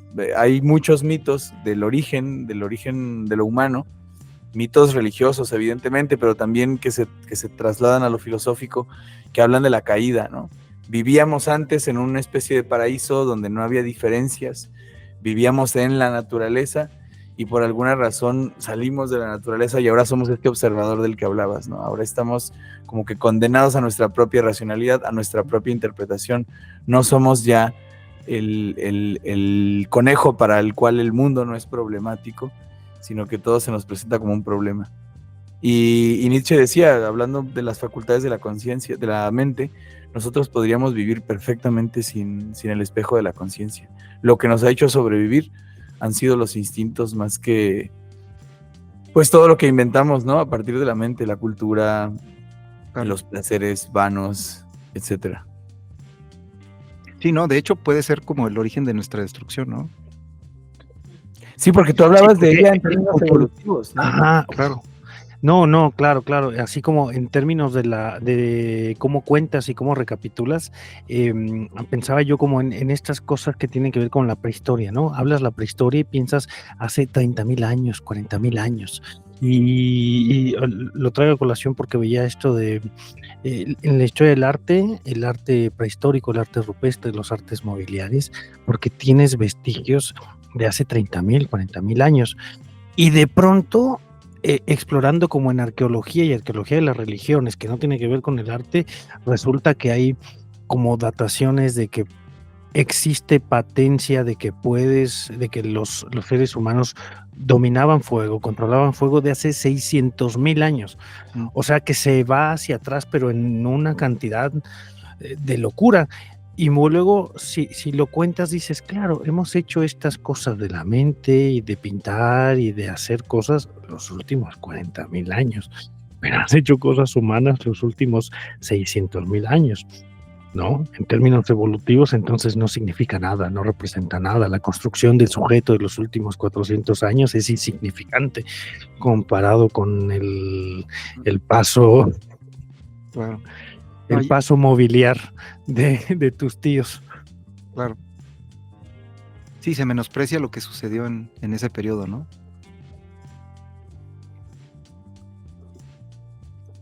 Pasardín. Ay, güey, mi mente. ¿Estás listo para la medicación? Venga, el líquido. Ahora, creo que otro aspecto va, no sé, es algo más ya como de la cultura pop, supongo. De física no sé mucho, no sé nada realmente. Pero por ejemplo, esta concepción, esta forma de en algún momento concebir la posibilidad de multiversos, no sé. O sea, cómo eso cambia okay.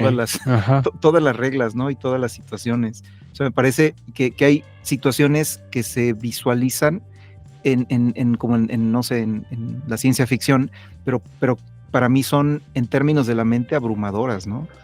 O sea, creo que eso podría escribir un poco que realmente la mente puede tener límites muy insospechados, a pesar de que pueda llegar a fallar.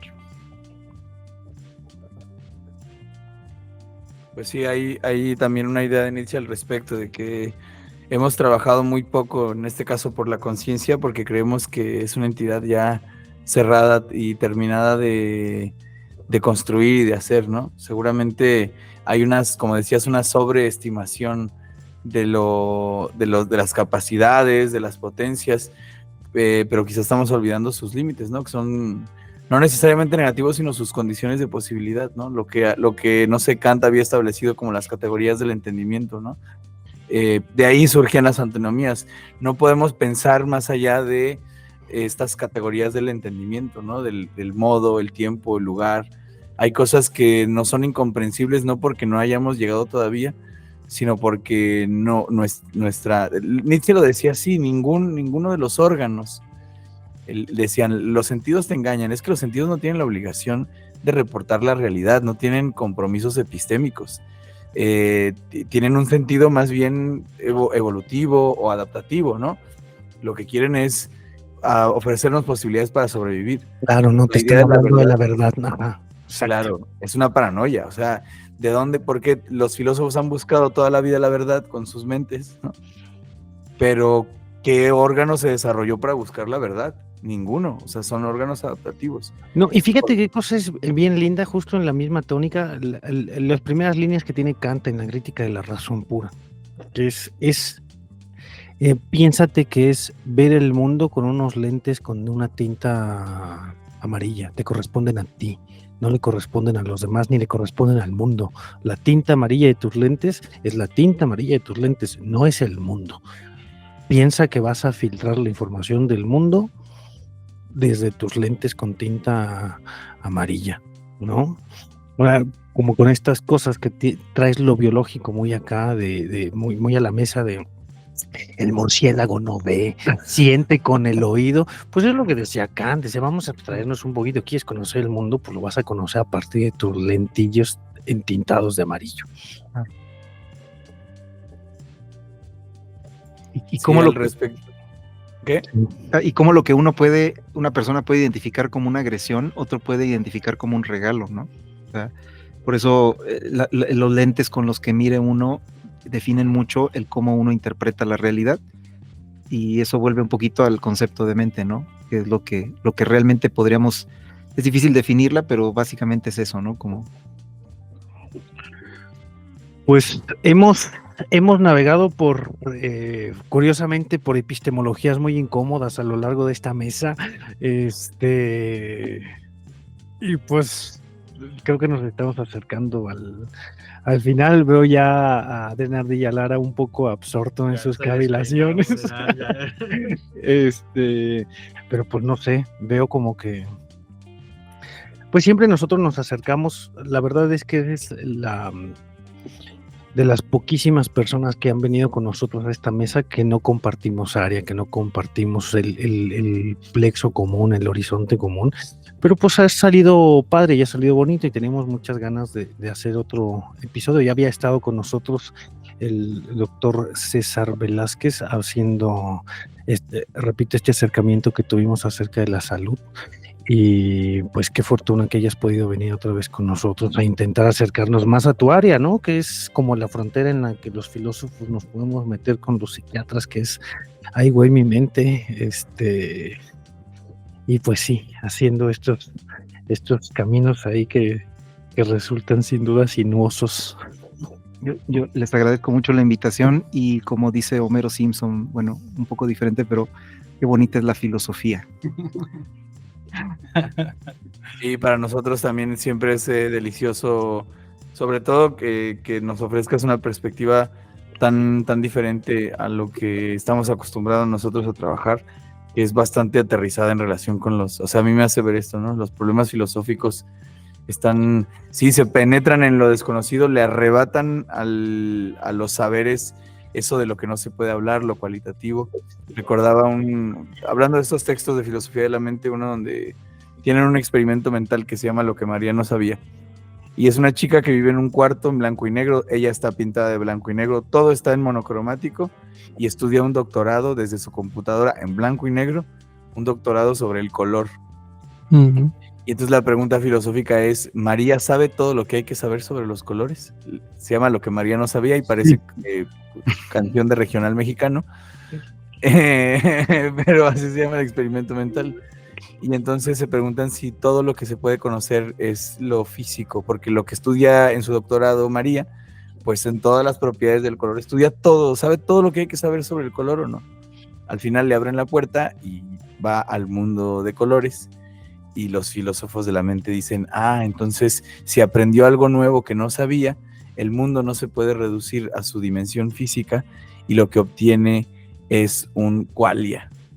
Y digo, bueno, estas son las cosas de las que los filósofos se ocupan, ¿no? De los qualias. ¿Qué tiene la experiencia? Es cierto. ¿Qué es lo que ocurre entre el ojo y lo visto?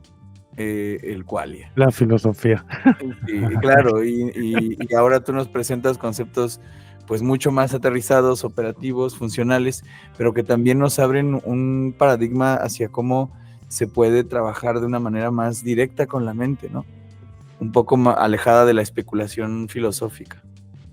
Y que qué padre también que vengas a compartir y que con toda la apertura a escuchar la defensa desde este lado, que solo la podemos ver desde los libros, sino desde la otra perspectiva del doctor que trata con otra gente, ¿no? No la perspectiva de bibliotecas, sino de... No, bueno, yo más bien lo veo como una cuestión de no, pues ellos sí saben de cómo describir y profundizar en los temas, ¿no? Estos dementes saben de la mente. Estos desarmadores van a arreglar el desarmado. No, yo nada más Pues, igual para terminar, sí, también justamente hoy veía este ejemplo que pone Alan. Y justamente creo que yo veía una pequeña conferencia que hablaban sobre la mente, la filosofía de la mente como tal, pero hay una extraña línea entre la psicología y a veces creo que también con la psiquiatría que no está muy bien limitada. Creo que es lo que a lo mejor esperemos después se pueda volver a platicar al respecto, porque incluso en filosofía, como señalaba Arthur, ¿no? Filosofía de la mente como tal se ha desarrollado, pero muy lejos de los estándares académicos que existen desde hace algún tiempo. Se desarrolló casi a la par de la filosofía de la ciencia, pero como que muy bajita la Como mano. que de manera anacrónica, ¿no? Medio Ajá. pareciera, o sea, no estoy diciendo que lo sea, pero da el sabor de boca como que los que se meten a hablar, los filósofos que se meten a hablar de la mente, están un poquito Y trasnochados. jalando de aquí y de allá, que pues a fin de cuentas es como se va generando una nueva ciencia, ¿no? A partir de otras ramas de conocimiento, pero que en esta cuestión de la filosofía de la mente hablaban, por ejemplo, de Carnap, hablaban de un montón de filósofos, sobre todo austriacos, ingleses, muy raro, pero que se mantiene muy arraigado en estas escuelas muy extrañas que también han desarrollado la cuestión de la psiquiatría en gran medida, ¿no? Muy anclado en el pensamiento anglosajón, en Alemania, en Austria, en Inglaterra, en Estados Unidos sobre todo, ¿no? ¿Estás intentando decir el apellido Freud? Yo creo que antes de los 50 había mucha diferencia entre las escuelas de psiquiatría, ¿no? Y luego esa como división se marcó un poco más cuando se convirtieron en los biologicistas y los psicoanalistas, ¿no? Pero al final creo que actualmente la psiquiatría se apoya de mucha teoría de psicología, pero creo que siempre es importante como destacar que los psiquiatras no somos psicólogos, ni lo podemos ser en realidad. Ser un terapeuta, que es lo que hacen los psicólogos desde mi perspectiva, hacen más cosas, por supuesto. Es un estilo de vida que los médicos difícilmente podríamos llevar, ¿no? Entonces sería muy interesante ese programa, invitar a un psicólogo a la par, ¿no? Estaría muy bueno. ¿Cuál sería, por ejemplo, algo que tú ves que esté entre los tres, entre alguien de filosofía, alguien de psicología y alguien de psiquiatría? ¿Cuál sería la relación? Una que digas, bueno, sí, en esto tenemos ciertos puntos de coincidencia. Ya tenemos, por ejemplo, que la cuestión terapéutica, pues no. El hecho de que lo humano no nos es ajeno. Yo creo que eso es lo que nos vincula. Ok, muy bien. Pues vámonos riendo, chimuelos. Ahorita viene el señor productor. Y agradecerte, César, la neta, ha sido de los invitados más interesantes. A mí me encanta escucharte y aprender de estas cosas que luego los filósofos hablamos un poco sin el fundamento, ¿no? Pero sin pudor. Pero fue muy deliciosa la charla. No, gracias a ustedes. Siempre vengo con un poco de miedo. No, para nada. No, muchas gracias, César. Sí ha sido muy, muy interesante. Esperemos el regreso y, como bien señalas, ¿no? Invitar a alguien de psicología para ver qué sale de malo aquí. Pues ya tenemos un programa hecho. Invitamos a un psicólogo, invitamos a César, que ellos hagan el programa. Es lo que estaba diciendo, pero o sea, ponen 2 pesitos de atención, señor productor. Sí, justamente es lo que nos proponía, que viniera alguien de psicología para debatirlo amplia y tendidamente. Pues antes de que se echen su speech final, quiero hacer como la rúbrica. César, cuéntanos antes de que cierren estos muchachos con sus ínclitas palabras, ¿dónde te pueden encontrar nuestros gallo escuchas? Encontrar como en... alguna de tus redes sociales o tu trabajo o Ok. dónde estás dando consulta, dónde estás Bueno, dando la verdad es terapia. que tengo redes sociales, pero no sé si las utilizo mucho. Pero si alguien se acercara a ti, Pero si ponen En el consultorio de Star Médica, ¿no? Sí, pero si ponen en internet César Velázquez, ahí está mi Facebook, el Instagram, que la verdad es que no los uso mucho, pero preferentemente redes sociales no, pero si alguno de nuestros Paido escuchas se quisiera acercar a Sí. tu Paido consulta, sí, Me claro. desaparecí. Sí, de hecho mi número es de dominio público, cualquiera Ok. puede ahí obtenerlo en internet. Perfecto. Mi número personal, claro. te encuentran en la ciudad de Querétaro, México, Claro. en distintos centros hospitalarios. No, amigo, ya dijo que no es el especial para las recetas, entonces si le dice que viene el gallo para menos recetas le va a dar, porque varios de nuestros escuchas se quedaron hasta el final por la receta. Claro, claro. Va a haber una receta en la piñata. Va a haber del próximo aniversario. Trajeron otra vez al psiquiatra, espero que esta vez sí venga con muestras gratis. Yo siempre digo que alguien que se, no sé, que se drogue con medicamentos psiquiátricos. Con psicofármacos. Qué chafa, la neta, ¿no? Están muy caros, ¿no? Aparte. Bueno, también.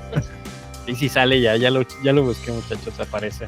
Pues sí, Sale una foto de él. muchas gracias por haber venido. Este tema de la mente, tenemos por aquí, agradecemos a uno de nuestros Patreon. Usted si quiere formar parte de la fiesta en la misma que estuvo el doctor Velázquez, muchas gracias por habernos acompañado hace varios meses a nuestra fecha de aniversario. Uno de nuestros Patreon nos acaba de mandar unas tazas bien bonitas que ya desde hace un par de episodios hemos tenido por aquí. Muchas gracias, tú sabes quién eres. No te quiero mencionar, pero tú sabes quién eres. Nuestros Patreon de Patreon, todos los que están ahí en Patreon, muchas gracias por lograrlo. Gracias especiales, generalmente nuestro deber es darles algo a los Patreon por confiar en nuestro proyecto, pero bueno, fue al revés, un Patreon nos trajo estas tacitas, muchas gracias. No queremos mencionarte porque te enojas. César, otra vez, muchas gracias. Producción, muchas gracias por haber desveladote con nosotros. Sabemos que es día laboral, pero Sabemos que iba a ir hoy a la feria, pero pues disculpa. Muchas gracias por Gracias a venir. ustedes. Muy lindo, como siempre. Como siempre es este programa. sí, en su gustada sección caldito de pollo para el alma, hoy la mente. Alan, Gracias totales. pues bueno, algo más que quieras agregar. No, muchas doctor? gracias por invitarme, pues un placer estar aquí con ustedes. Y pues bueno, no olvides Critón. Que Que debemos. le demos un gallo. Adiós. Aquí termina Un Gallo para Asclepio. Síguenos en tu plataforma favorita de podcasting y suscríbete a nuestro canal de YouTube. No olvides comentar, compartir y activar la campanita. Nos escuchamos en el próximo episodio. ¡Al carajo! ¡Fuchi! ¡Bácala! Los voy a acusar con sus mamás, con sus papás, con sus abuelos. Que se porten bien porque hacen sufrir mucho a sus mamás.